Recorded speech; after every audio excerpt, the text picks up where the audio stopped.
I'm Duncan Green. Welcome to Gym Hacks, your daily 10-minute dose of tips, techniques and innovations to make your fitness club stand out, more fun to run and more profitable. 600 seconds of takeaways that will make a difference. Our aim is to provide the very best free content on the web for you gym owners and operators. If you like our content, register for our free 6-week exponential growth formula program. We're helping fitness club professionals generate the maximum revenues possible. Register below to enroll on the next program, which starts on the 1st of next month. Once you've registered, we'll send you the logins automatically. Also, check out our unique implementation service.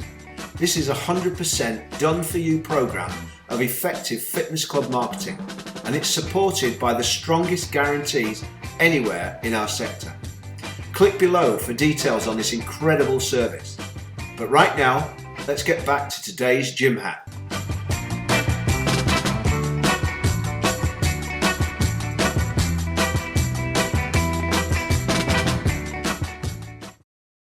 Essentially, it's about your fitness services cookbook, and that's about 3 main ingredients. You can't outrun a bad diet. So within the main area, nutrition, you've got to look to splinter that down and to put it into products and services and ways of delivering that are going to be agreeable to some of your members, enough of your members to make it commercially viable. The second ingredient is going to be your fitness regime, and that could be equipment, it could be programming, it could be target market, it could be all sorts of things. And the third ingredient is the level of support and accountability. And what you're going to look at is then melding all of those 3 together. Different levels of nutrition with some fitness and a lot of support and accountability. A lot of fitness, some support, a lot of nutrition, and so on and so on. And you're going to build a whole raft of product. Some of them are going to fly. Some of them are going to be okay. Some of them are going to bomb. It doesn't matter. The whole point of this program of 90-day testing and communication with your members is that eventually, by having these 4 terms when you can experiment, you will get to a place where your club is multi-leveled, where you have so many more opportunities for more of your members to engage. And you'll find that retail will go up, retention will go up, referral will go up, and the overall cash generative activities of the club will increase to such a level that you will achieve a sort of robustness of your financial performance that you just dream of. So I want to look at the constitution of your members.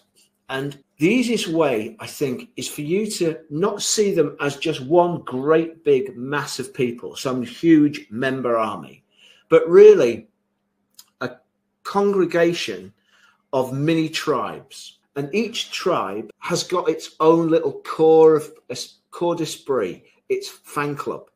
And each tribe, it's got its own characteristics, its own interests, its own demographics. And some are massive tribes, some are smaller tribes, but they're all very distinct and they all have lots of unique characteristics.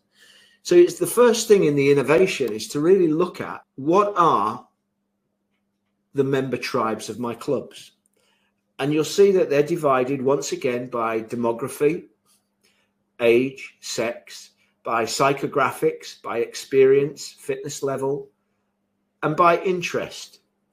And so when you start to put together this program of retail, again, get your innovation team to sit back and just play around with ideas. Because as we're going to see, one of the critical ways in which you are going to test products that you build is by piloting. And we'll explain how you do that shortly. Now, obviously, the king of the castle when it comes to retailing is Amazon. And on Amazon, you can almost get anything you want. And to a large extent, your ambition, your objective in your fitness club is to offer every type of fitness service that you can possibly invent and to provide it in a single portal. So we're going to talk about building irresistible offers. And once again, you just need to understand the formula when you're starting to create. If it's going to be of interest at all to anybody, it's got to have a dream outcome. And you need to start with your blank sheet of paper or your flip chart or however you're going to do this whiteboard exercise is what are the dream outcomes of all of my tribes in my club? And then you've got to then think about what you're going to offer and what is the perceived likelihood of achievement.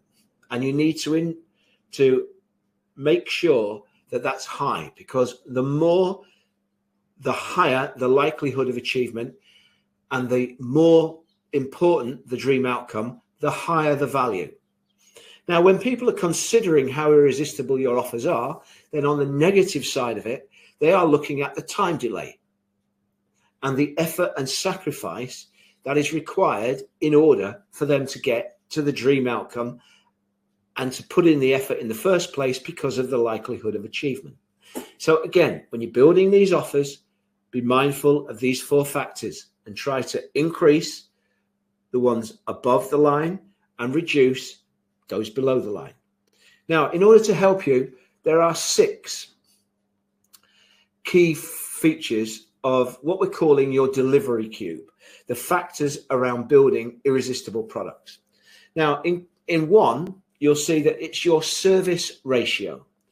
Now, your main options when it comes to looking at your service ratio of your irresistible products amongst your 3 fitness components, your 3 components, nutrition, fitness, and support.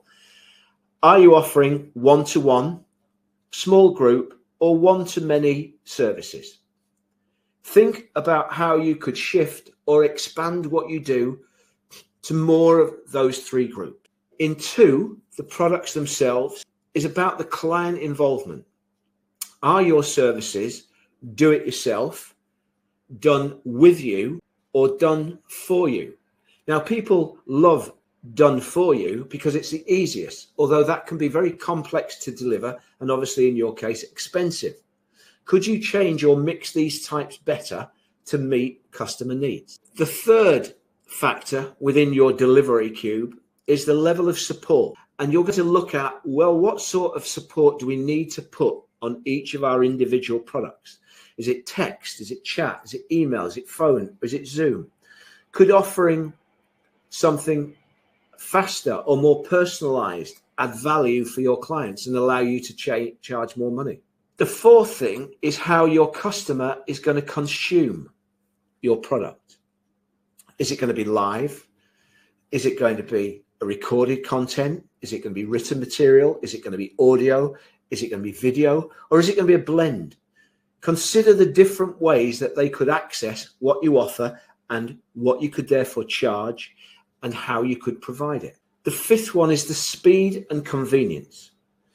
Everybody values their time. So the faster the service, the more value. Could you speed up the delivery or make your service more convenient? Is your program available daily, weekly, monthly, quarterly? And then finally, it's about thinking creatively about your pricing and really putting it through 2 benchmark tests. 1, if you 10 times the price, what would you be able to add in each of the 5 other delivery boxes? And if you did a 10th of the price, what would it look like? Could you still deliver more value even if it was at a 10th? So what this does, it helps you to spark new ideas for your current price. Now, what sort of transactions are we talking about? They could be products that introduce a member to other areas of the club, other retail opportunities in other subject matters. Could be lead magnets, door openers. There could be tripwire offers, small commitment, low cost. Or they could be core products where you're adding membership, another membership or a continuity scheme, affiliation schemes on top of their existing memberships. And obviously that's the holy grail, because what you want is regular ongoing membership. But there's still a market for profit maximizers where you're adding on top of the membership, but it might be a lump sum, not necessarily a membership, or though it could be. And then finally, back-end retail, where you're taking chunks of cash in a single transaction. Maybe there isn't any continuity. So think of it like a wedding cake transaction model. At the moment, when people join your club, you're selling them up into your core products, which are memberships, session and class bundles, or trial programs when they're at the beginning of your product pipeline. And what you want to think about then is, what's the process by which we get them into our profit maximizers? And there are the main continuity income products that are going to generate the very best revenue returns. Fitness coaching. And fitness coaching can have many, many forms, from online, occasional, regular. And again, coaching in what? Coaching in something to do with nutrition, something to do with fitness, combination, transformation programs, weight loss programs, involving activity. The choice is yours. Let your imagination run. On top of that, you may supply supplementation in order to deliver results. And that could be as a transaction, people buying product over reception. It could also involve people buying membership options, which include supplementation. Nutrition clubs, where customers are allowed to come between a certain times every single day, and they receive a protein meal as part of that nutrition club event. Now, basically, what you're doing is you're taking product and selling it inside a membership. You're providing a protein shake as part of a monthly membership, and that shake is available every time they visit your nutrition. Other areas that you can get continuity upgrades, booking privileges, increase booking rights. So perhaps taking them from a 7-day booking system to a 14-day, or even as high as a guaranteed class privilege. And again, for that, you pay N pounds per month on top. Reactivation insurance. In order to protect the value of your membership, people buy an insurance policy which kicks in when they don't exercise for a 30-day period, or whatever your qualification period is. If they don't train for 30 days, what happens is then the reactivation program kicks in. It may be 2 personal training sessions. It may be an email and phone call program. It is whatever you design it to be that you then charge for, and members buy it in the same way as anybody buys insurance, as protection against them losing out on their membership because their motivation goes. And finally, you're looking at things like sponsorship schemes. One of the real under-tapped potential in every fitness club is the partnership of local companies to present them to your customer base, which just by chance happens to be exactly the same people they would like to promote to. So of course, for the rights to be able to advertise to your customer, they will pay you a sponsorship fee. And there are almost 50 or 60 different categories of company that you have right now within your membership for whom it would make sense for them to become sponsors of your club. So that's profit maximizers. And then finally, at the back end retail, where you can sell holidays to your members, wearables, gift vouchers, guest pass offers. Again, significant transactions for significant financial value. Here's a list of all the types of things that you could possibly offer within your fitness services product range. Some of them will be within membership. Others will be on top in either continuity revenue, single purchases, or other transaction types. But you'll see that there is no shortage of things that can be sold to your membership. You can become the Amazon of your local fitness services product. Thanks ever so much for listening. See you next time.